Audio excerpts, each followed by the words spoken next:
Yeah, I've been feeling so down. Yeah, can you tell me why? Can you tell me why? Assalamualaikum, halo semuanya. Perkenalkan, kami dari mahasiswa Universitas Medan Area, jurusan Psikologi.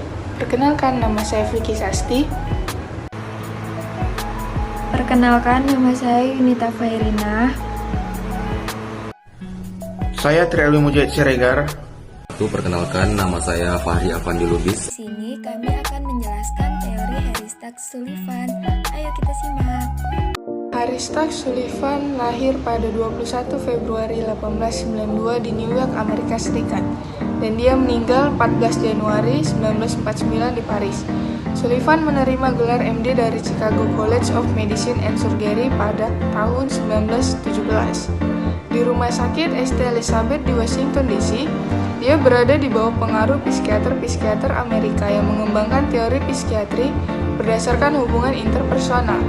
Dia percaya bahwa kecemasan dan gejala psikiatri lainnya muncul dalam kondisi mendasar antara individu dan lingkungan manusia mereka, dan bahwa perkembangan kepribadian juga terjadi melalui serangkaian interaksi dengan orang lain. Dia membuat kontribusi besar untuk psikiatri klinis, terutama psikoterapi dari skizofrenia, dan menyarankan agar fungsi mental penderita skizofrenia, meskipun terganggu, tidak rusak setelah diperbaiki dan dapat dipulihkan melalui terapi. Memiliki kemampuan luar biasa untuk berkomunikasi dengan pasien skizofrenia. Dia menggambarkan perilaku mereka dengan kejelasan dan wawasan yang tak tertandingi pada saat itu.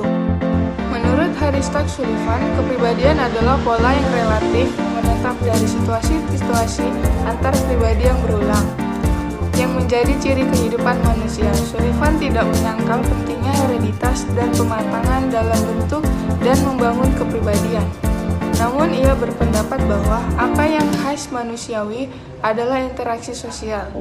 Pengalaman hubungan antar pribadi telah mengubah fungsi psikologis organisme menjadi organisme sosial. Selanjutnya, struktur kepribadian menurut Sullivan. Yang pertama itu ada dinamisme, yaitu pola khas tingkah laku, baik terbuka maupun tertutup, yang menetap dan berulang terjadi, yang menjadi ciri khusus seseorang. Dinamisme yang melayani kebutuhan kepuasan organisme melibatkan bagian tubuh, yakni alat reseptor, efektor, dan sistem syaraf. Yang kedua ada personifikasi, yaitu suatu gambaran mengenai diri atau orang lain yang dibangun berdasarkan pengalaman yang menimbulkan kepuasan atau kecemasan. Yang ketiga ada sistem self, yaitu tingkah laku yang konsisten yang mempertahankan keamanan interpersonal dengan menghindari atau mengecilkan kecemasan. Sistem ini dimulai pada usia 12-18 bulan. Usia ketiga anak mulai belajar tingkah laku mana yang berhubungan meningkatkan atau menurunkan kecemasan. Selanjutnya, Sullivan memandang kepribadian sebagai energi. Yang pertama itu ada ketegangan, yaitu potensi tindakan yang dialami dalam kondisi sadar dan tidak sadar. Sullivan menyatakan dua jenis ketegangan, yaitu kebutuhan dan kecemasan. Kebutuhan merupakan ketegangan yang dibawa oleh ketidakseimbangan biologis dan psikis.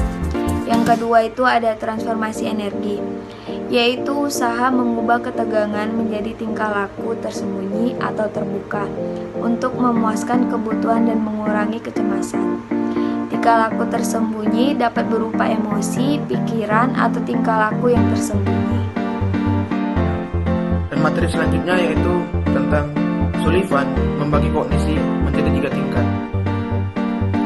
Yang pertama yaitu protoaksis, yaitu tingkat di mana sebuah pengalaman tidak dapat dikenali, dikomunikasikan, atau digambarkan. Pengalaman itu terkait dengan zona tubuh yang berbeda. Misalnya, bayi merasa lapar dan sakit, maka ia menangis dan mengisap ibu jarinya. Bayi tidak tahu alasan tindakannya dan tidak dapat melihat hubungan antara tindakan dengan rasa lapar yang terpuaskan. Pengalaman ini terjadi di luar ingatan sadar. Yang kedua yaitu parataksis, yaitu tingkat di mana pengalaman pralogis muncul, karena seseorang berasumsi bahwa dua kejadian yang muncul bersamaan memiliki hubungan sebab dan akibat.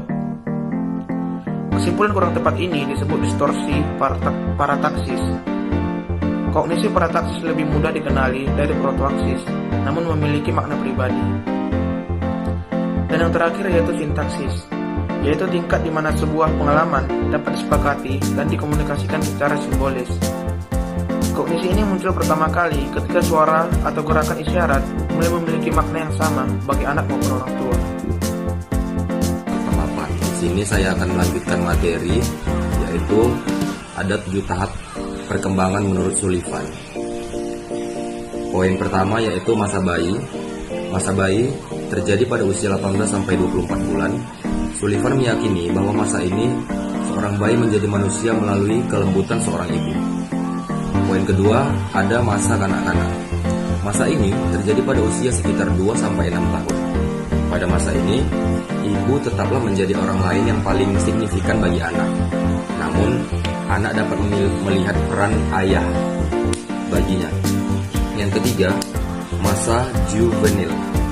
Masa ini terjadi pada usia 6 sampai 8,5 tahun.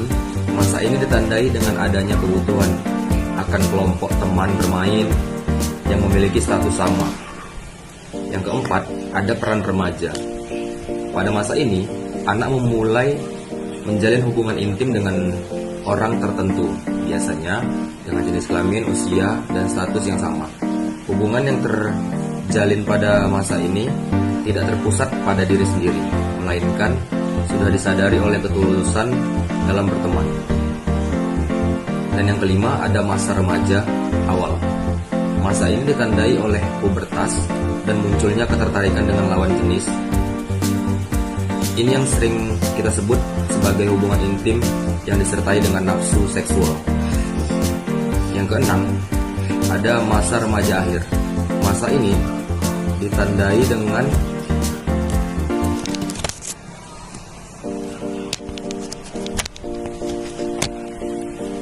ketika remaja mampu merasa keintiman dengan orang yang sama dan menjalin hubungan cinta di dalamnya. Selain itu, remaja ini akan mulai membina hubungan di perguruan tinggi, tempat bekerja, dengan cara bertukar pikiran atau ide. Yang ketujuh, masa dewasa. Pada masa ini, manusia akan mencapai hubungan cinta dengan orang yang signifikan. Sekian penjelasan dari kami, terima kasih ya. Semoga bermanfaat bagi yang menonton dan sampai jumpa kembali.